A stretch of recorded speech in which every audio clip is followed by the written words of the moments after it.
En Radio Tudela y Sonora FM, Antorchas en la Niebla, con Beatriz Vilas. Una semana más hablamos de Antorchas en la Niebla, hablamos con Beatriz Vilas y lo hacemos con muchas ganas, con mucha ilusión de aprender algo que nos ayude a llevar mejor esto de la vida, porque como siempre decimos, no es fácil todas estas cosas. Beatriz Vilas, muy bienvenida. Buenos días, Paul. Pues sí, Paul, no es fácil. Muchas veces el día a día se nos hace pesado. La semana pasada hablábamos de esta clienta mía que me decía, ¿no? Al final del día me encuentro que no puedo, como sin fuerzas. Bueno, pues para esto son nuestros programas, para darles unas pequeñas pócimas, podríamos decirle, o reglas a la gente para que se sienta un poco mejor, ¿no? En su día a día, que es importante para todos. En la semana pasada recordamos que nos hablabas de algo que bueno, seguimos con esto del propósito de vida, pero más concretamente nos hablabas de la trascendencia. Para hoy te guardabas el cuarto de las patas del propósito de vida, Beatriz Vilas. Sí, mira, el cuarto del propósito es la narrativa, que a mí me encantó y yo creo que a ti también te va a encantar porque a mí me gusta mucho todo el tema de las metáforas, los cuentos, las historias, ¿no? Como buena coach que soy, después de tantísimos años, los coaches hablamos muchas veces en metáforas. Ponemos metáforas a nuestros clientes para que lo entiendan. Y la narrativa va un poquito de esto. La narrativa es la historia que nosotros nos contamos a nosotros mismos sobre lo que estamos viviendo. La historia que nos contamos a nosotros mismos sobre lo que estamos viviendo. O sea, sí, ya tiene tela la frasecita. Sí, tiene tela, ¿verdad? ¿Por qué? Y lo vamos a entender fantásticamente bien. Mira, nosotros lo que nos suele ocurrir es que generalmente cuando pasa cualquier acontecimiento,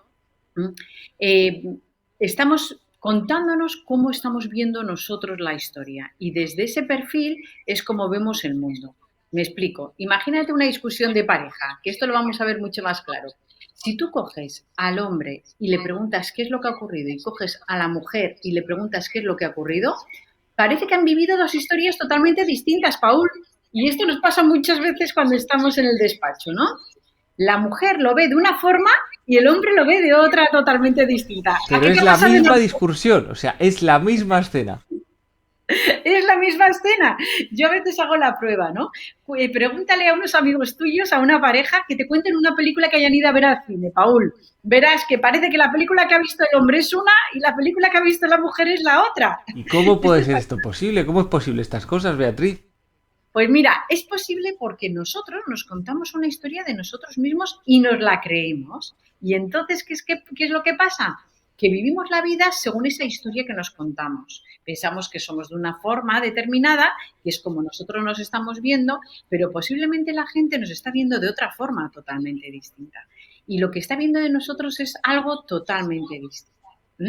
Y esto es lo que ocurre con la realidad en conjunto. Pues bien, esta parte para la trascendencia de vida es fundamental para el sentido de vida. Es cuál es la historia que yo me estoy contando. Y ahora voy a unirlo con algo que a mí me fascina. Esta es la razón por la que la gente acude a terapia, por ejemplo, para escuchar realmente si la historia que está contándose es la real o no. Y nosotros en nuestro despacho de coaching cabalístico también lo hacemos. Lo que hacemos es ponerle un espejo al cliente para que realmente sea consciente de cuál es la historia que él está viviendo y cómo la está viviendo. Y que empiece a ver las cosas de una forma más neutra, Paul. Porque hasta que alguien no nos pone ese espejo, no vemos las cosas de una manera neutra, sino que lo vemos todo adulterado, podríamos decir. Y el ejercicio que realizáis en la terapia, Beatriz, tiene que ver con que cuente el paciente, cliente, no sé cómo lo llamáis, pero que lo cuente él y ver un poco qué líneas son las que marca. Sí, nosotros le llamamos clientes porque realmente paciente nos da la sensación del que espera pacientemente, ¿no? Nosotros no tenemos pacientes, tenemos clientes. Bien, pues sí, lo que hace él es contarnos su historia como la está viviendo él. Lo que te decía de la película de cine, ¿no? Cuando va al cine, ¿cómo ha visto él la película? Y nosotros le ponemos un espejo y le hacemos ver que tal vez las personas que están en esa misma historia no están viendo las cosas así. lo que le quita mucha carga emocional al tema, ¿eh? Y muchas veces ayuda a solucionar el problema que en ese momento tenga la persona, porque a veces la persona se está imaginando ciertas cosas que no son. Y cuando le ponemos un espejo a ese cliente nuestro, el cliente ve realmente que las cosas son de una forma distinta. Por eso tan importante para el sentido de la vida la narrativa que le hacemos de nuestra propia vida, ¿no? O sea, es cómo estamos viendo nosotros la vida y que alguien sea capaz de ponernos ese espejo que nos haga ver realmente cómo son. Pero cambia No como... mucho de cuando alguien lo cuenta a luego la realidad también, o sea, que existe este trabajo y que se puede, entendemos, mejorar o moldear un poco para que sea a beneficio de la persona que lo está exponiendo. Sí, correcto, cambia muchísimo, Paul, porque realmente, a ver, cuando tú eres consciente y alguien te pone ese espejo, ¿m? Realmente la persona coge perspectiva del problema que tiene o de la situación que está viviendo. Mira, hay otra técnica que nosotros trabajamos mucho en el despacho y es que el cliente escriba un diario, lleve un diario. Y esto a los oyentes que han escrito un diario, y me van a entender fantásticamente bien. Cuando tú coges un diario que escribiste hace un año, dices, madre mía, ¿cómo puede ser que yo estuviera en ese momento pensando así o pudiera ver esta situación tan grave? Cuando resulta que un año después, no te hace falta irte a un año, un mes después o una semana incluso después, ya no lo ves tan grave. Pues fíjate, esa es otra técnica que sirve mucho para los oyentes que nos estén escuchando, que lleven un diario para saber qué es lo que se cuentan ellos mismos sobre su historia. Y van a aprender muchísimo. Fíjate, con que lean lo que vivieron hace una semana que escribieron en su diario, verá que realmente ha cambiado la forma de verlo una semana después. No te quiero ni contar un año o 3 meses después. Por eso la técnica de escribir un diario para nosotros es fundamental y se la recomendamos a toda la gente que pasa por nuestro despacho. Lleva un diario, escribe tus pensamientos, saca todo eso que tienes aquí en la cabeza, como digo yo en la caja tonta, saca todo lo que tienes ahí en la caja tonta y ponlo en papel. Y cuando lo pongas en papel, verás que todo se desdramatiza de alguna forma. Ujú. Por eso, y esto lo unimos con la narrativa, que es lo que es, por esto estamos hablando de todo esto, y con el ¿Sí? propósito de vida. Sí, correcto, porque esa historia que nosotros nos estamos contando, esa narrativa que nosotros nos estamos contando sobre nuestra vida, va a ser la que va a dar un sentido de vida distinto a nuestra vida. Si yo empiezo a ser más objetivo, empiezo a llevar ese diario y empiezo a ver, por ejemplo, que las cosas no son tan graves, aprenda a desdramatizar la historia, podré tener un sentido mayor de vida. Pero fíjate, voy a dar todavía una pincelada más allá, aún. Además, esto nos sirve para poder transcribir nuestra historia y cambiar nuestra historia. Imagínate que tú acudes a este especialista o escribes ese diario y ves que lo que estás leyendo ahí no te gusta. Tú puedes reinventar tu historia. Puedes cambiar lo que estás viviendo. Si tú te das cuenta que continuamente estás repitiendo unos errores y los patrones de comportamiento que utilizas no son los correctos porque te hacen sufrir, puedes cambiar esa historia. Fíjate el poder de la narrativa hasta dónde llega. Llega hasta el punto de ayudarnos a cambiar nuestra forma de vivir y de estar en el mundo. Por Porque ejemplo, podríamos... pongo un ejemplo, Beatriz, a ver qué te parece, ¿no? Una persona que escriba o las cosas que le pueden pasar cada semana, cada día, eso cada uno como determine, ¿no?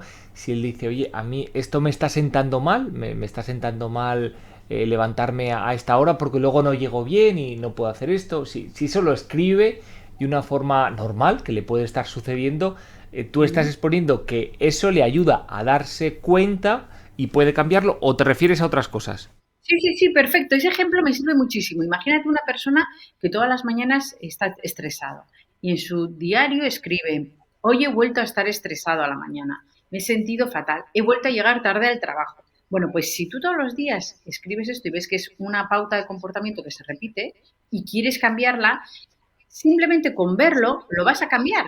Porque muchas veces, ¿qué ocurre? En la cabeza lo tenemos, pero aunque esté en la cabeza, no nos llega con que esté en la cabeza, porque hay que bajarlo realmente y ponerlo en papel, hay que ponerlo en realidad. ¿Y cómo lo ponemos en papel? A través del poder de la palabra escrita o hablada.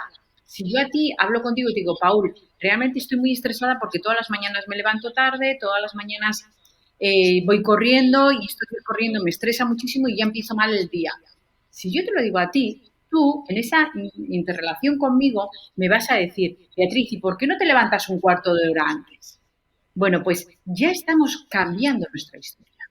En cambio, una persona puede tenerlo en la cabeza, pero no llegar a hacerlo, porque no tiene un interlocutor que le ayude a hacer ese cambio, por decirlo de alguna forma, o incluso escribiéndolo, o sea, no lo está viendo plasmado. Es un ejemplo fácil, entendemos, yo lo he entendido, esperemos que todos los oyentes también y que les pueda servir. Beatriz Vilas, estamos llegando al final y además cerramos el capítulo del propósito de vida con estos 4 pilares que nos has enseñado. Entendemos que bueno, que si los 4 pues los trabajas, puedes que algunos tengas más desarrollados, no, todos tienen que estar desarrollados. ¿Hay alguna pincelada especial para entender todo esto? Yo te diría que los 4. En cada momento de nuestra vida tendremos, pues haremos más hincapié en el propósito de vida, haremos más hincapié en las relaciones, haremos más hincapié en la trascendencia o haremos más hincapié en este último de la narrativa. Pero es fundamental que estos 4 pilares los vayamos trabajando en toda nuestra vida y que tengamos en cuenta que esto nos va a dar un sentido a nuestra vida. Y cuando nos encontremos en ese no sé qué hacer con mi vida, no tengo ganas de vivir, ¿no? Aprendamos a cambiar eso y le demos un sentido claro a nuestra vida. Cuando hay un sentido claro de vida, la vida es mucho más fácil, Paul. Pues Y ya lo somos saben, mucho. que para nosotros es un placer poder ayudar a cualquier persona que nos esté escuchando a través de Radio Tubela, a través de Sonora FM o también que nos esté viendo a través del canal YouTube. Ya saben que también se pueden suscribir ahí, justamente, que está el iconito para suscribirse. Le dan un like al vídeo y nosotros encantados porque así también difundimos a que otras personas también les llegue esta información y con eso lo pueden hacer. Beatriz Vilas, la semana que viene más, ya veremos a ver hacia dónde nos lleva, pero seguro que intentamos mejorar alguna de las partes que nos rodean. Muchas gracias, Beatriz Vilas. Gracias a vosotros.